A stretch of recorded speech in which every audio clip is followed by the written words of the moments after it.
कि आपका एक वोल्टेज मैग्नेट है या फिर शंट मैग्नेट है, ठीक है, और दूसरा है आपका एक सीरीज मैग्नेट, और बीच में है ब्लैक कलर का एक पट्टी लाइन टाइप का है, वो है एल्यूमिनियम का डिस्क है इसमें, ठीक है। अब ये जो परमानेंट मैग्नेट है और आपका शंट मैग्नेट है और सीरीज मैग्नेट है, ये सभी क्या होते हैं, पाइवोटेड हैं एक स्पिंडल के थ्रू, ठीक है। यही स्पिंडल आगे जाके क्या होता है, पॉइंटर से कनेक्ट होता है।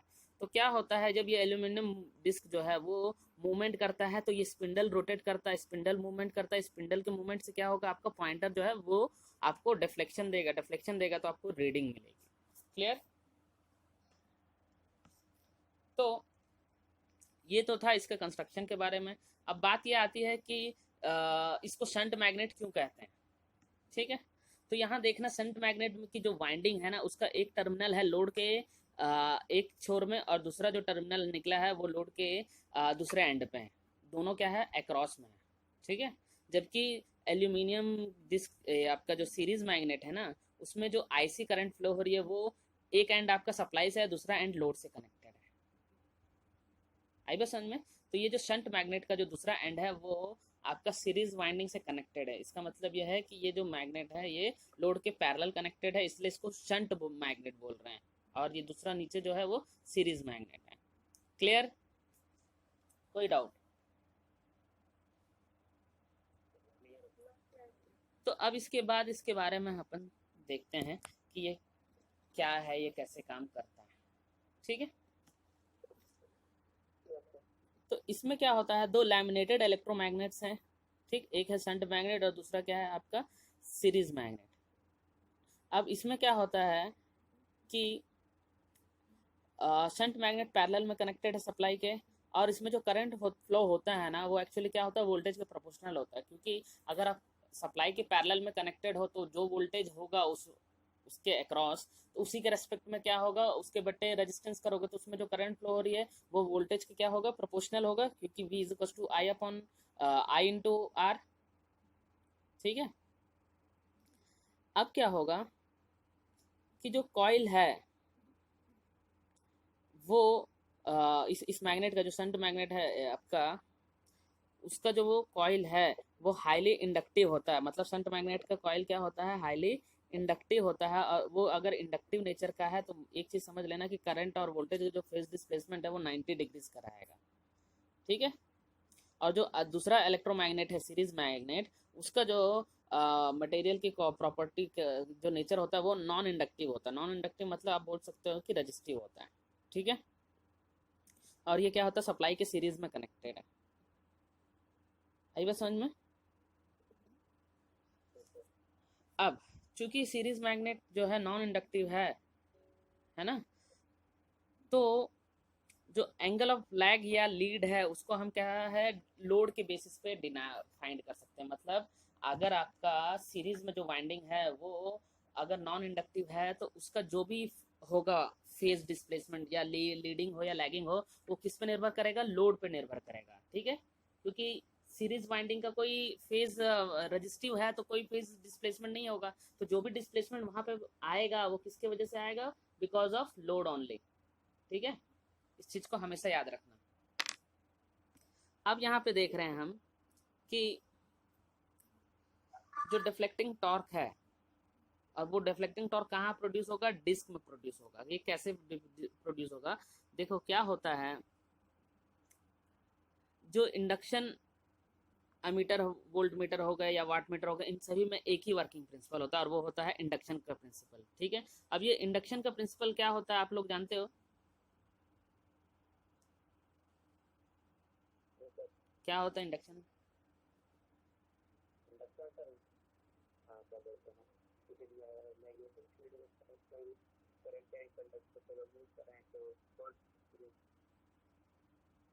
बोलो बोलो।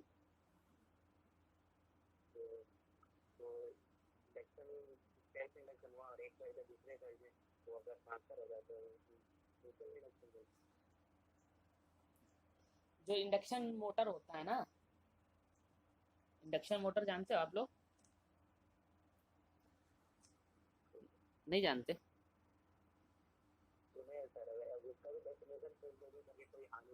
चलिए ठीक है, मैं आपको बता दूंगा। इंडक्शन मोटर को मैं किसी और दिन समझाऊंगा। मैं शायद क्लास में भी आप लोगों को समझाया होगा। वो क्लास में अगर दो लोग को रनिंग करवा रहा हूँ मैं, एक आगे चला गया तो दूसरा वाला क्या करता है, उसके पीछे पीछे आता है, उसको बराबरी करने के चक्कर में, है ना। तो वो जो है फंडा जो मैं ऑलरेडी बता चुका हूँ, उसको कभी और पढ़ाऊंगा, ठीक है। अभी अपन इसको देख लेते हैं, ठीक है। अब वरना इस पे ज़्यादा समय चला जाएगा और अपने पास टॉपिक्स बहुत सारे हैं। हाँ, तो मैं ये बता रहा था कि वर्किंग कैसा है इसका, ठीक है। तो जब वाट मीटर जो है वो कनेक्टेड है ना, थ्रू एसी पावर। अब इसमें क्या होता है, जो शंट मैग्नेट है वो जो करंट उसमें फ्लो हो रहा है वो प्रोपोर्शनल होगा किसके, वोल्टेज के, ठीक है। अब ये जो सीरीज मैग्नेट है उसमें जो करंट फ्लो होगा वो लोड करंट होगा, ठीक, क्योंकि वो रिटर्न पाथ प्रोवाइड कर रहा है। अब बात आती है, दो फ्लक्स प्रोड्यूस होंगे, है ना, बाय दी मैग्नेट्स, है ना, और वो इंड्यूस कराएंगे आपको eddy currents in the aluminium disc. मतलब एक आपका शंट मैग्नेट हो गया, एक सीरीज मैग्नेट हो गया। अब ये दोनों मैग्नेट के वजह से दो मैग्नेटिक फील्ड होगा और दोनों इंटरेक्ट करेंगे किससे, एल्यूमिनियम डिस्क से, ठीक है। अब जैसा कि आपका एल्यूमिनियम डिस्क में ये दोनों एडी करंट्स प्रोड्यूस होती हैं, तो दोनों का जो रिजल्टेंट होगा ना वो आपको डिफ्लेक्शन देगा, ठीक है। अब ये डिफ्लेक्शन जो है ना, लैगिंग है, लीडिंग है, ये किस पे डिपेंड करता है, ये आपके लोड पे डिपेंड करता है। अब बात आती है कि ये जो इंट्रैक्शन है दोनों फ्लक्सेस का, उसके वजह से दो करंट प्रोड्यूस होंगे, एडी करंट्स प्रोड्यूस होंगे, तो इनकी वजह से ही अब चूंकि टॉर्क क्या होता है, टॉर्क के लिए हमारे पास I1 I2 cos फाई बोलो, ठीक है, या फिर torque is equal to V I cos phi बोलो, ठीक है। तो इस तरीके से हमारे पास क्या है ना, दो फ्लक्स या दो फील्ड या दो करंट या एक वोल्टेज और एक करंट, ऐसा जो है हमको होना चाहिए, दो फील्ड होना ही चाहिए, ठीक है। अगर आपके पास फील्ड है तो फील्ड के रेस्पेक्ट में आप वोल्टेज का लिंक एक्सप्लेन कर लोगे। सबसे बड़ी चीज होती है कि वोल्टेज के लिए आपके पास फील्ड होना है, अगर वो मैग्नेटिक फील्ड से रिलेटेड है तो, ठीक है। तो यहाँ पे हमारे पास दो एडी करंट्स हैं, दोनों लिंक कर रहे हैं एल्यूमिनियम डिस्क से, तो इनके इंट्रैक्शन के बाद जो फ्लक्सेस के वजह से एडी करंट्स प्रोड्यूस होंगी, उनके वजह से एक डिफ्लेक्टिंग टॉर्क काम करेगा डिस्क के ऊपर, ठीक है, कॉजिंग दी जो करंट है आपका वोल्टेज कॉइल में वो IV होगा, उसके करस्पॉन्डिंग में जो फ्लक्स आएगा उसको AV से डिनोट कर रहे हैं। अब इन दोनों के बीच जो पोटेंशियल का डिफरेंस है ना IV और IC के बीच में, वो है आपका 90 माइनस अल्फा। तो मैंने जो आपको पहले एक डायग्राम भेजा है ना जिसमें पूरा डिटेल है, उसको खोलोगे तो आपको एक फेजर डायग्राम दिखेगा,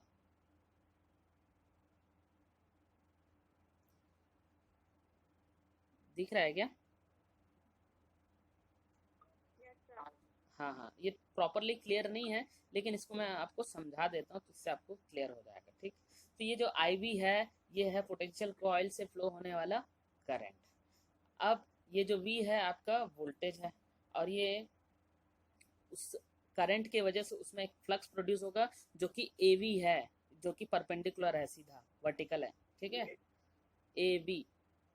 अब उसमें जो आपका करंट कॉइल है उसमें से जो करंट फ्लो हो रहा है वो कैपिटल IC है। अब उस IC के वजह से एक फ्लक्स प्रोड्यूस हो रहा है वो है AC, ठीक। अब आपका करंट कॉइल से जो करंट फ्लो हो रहा है और जो वोल्टेज है उन दोनों के बीच का जो फेज डिफरेंस है वो है ए बोलो या अल्फा बोलो, ठीक है, अल्फा है। तो हम जान रहे हैं कि V और IV के बीच में टोटल फेज डिफरेंस कितना 90 डिग्री का है। तो नीचे अगर IC और V के बीच में अल्फा है तो ऊपर कितना हो जाएगा, 90 माइनस अल्फा हो जाएगा। अब इनके वजह से, अब आगे देखना, इनके वजह से क्या होगा कि जो मीन डिफ्लेक्टिंग टॉर्क TD है वो प्रोपोर्शनल होगा alpha AC sine 90 minus alpha के। मतलब ये जो है TD जो डिफ्लेक्टिंग टॉर्क होता है वो क्या होता है, VI cos फाई या cos फाई या cos अल्फा जो भी बोलो आप, ठीक है। तो यहाँ पे ये जो डिफ्लेक्टिंग टॉर्क है ये प्रोपोर्शनल है उस AC पावर के, ठीक है। अब क्या होता है कि इसमें ये जो करंट फ्लो हो रहा है आपका एक शंट कॉइल में और एक आपका क्या है सीरीज कॉइल में। तो सीरीज कॉइल में जो करंट फ्लो हो रहा है वो जो है आपका कैपिटल IC है, और शंट कॉइल में जो करंट फ्लो हो रहा है वो कैपिटल IV है। ठीक, अब ये दोनों करंट के वजह से एक एक फ्लक्स प्रोड्यूस हो रहा है। अब वो फ्लक्स को अपन 5V और 5C करके नाम दे देते हैं, 5V और 5C।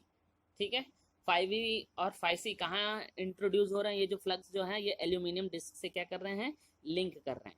किससे 5V और 5C किससे लिंक कर रहे हैं, एल्यूमिनियम डिस्क से। अब ये दोनों का जो रिजल्टेंट है वही है आपका डिफ्लेक्टिंग टॉर्क। जो डिफ्लेक्टिंग टॉर्क TD है ना, वो क्या होगा, इन दोनों फ्लक्स के वजह से प्रोड्यूस होगा, रिजल्टेंट होगा। ठीक है, यही इसको आपको बताया हुआ गया है इस पूरे एक्सप्लेनेशन में। तो उस डिफ्लेक्टिंग टॉर्क की वजह से क्या होगा, आपका एल्यूमिनियम डिस्क में एक टॉर्क प्रोड्यूस होगा, वो क्या करेगा, मूवमेंट करेगा। अब वो मूवमेंट करेगा तो स्पिंडल से वो जुड़ा हुआ है, तो वो स्पिंडल से आपका क्या पाइवोटेड है, आपका पॉइंटर पाइवोटेड है, तो आपका पॉइंटर भी क्या करेगा, रोटेट करेगा, मूवमेंट करेगा। ठीक है, अब इसमें चूंकि ये जो TC है ना, ये कंट्रोल जो है हमको कौन देता है, स्प्रिंग देता है। क्लियर, तो इसमें स्प्रिंग मैकेनिज्म है जो कि हमको क्या प्रोवाइड करता है, आपका कंट्रोलिंग टॉर्क।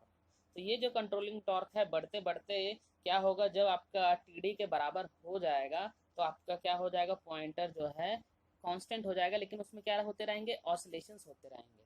ठीक है, अब इन ऑसिलेशंस को दूर करने के लिए हम क्या बोलेंगे कि इसमें चूंकि एल्यूमिनियम डिस्क है तो हम क्या करेंगे, क्या बोलेंगे कि एडी करंट डैम्पिंग यूज होगा। क्लियर, कोई डाउट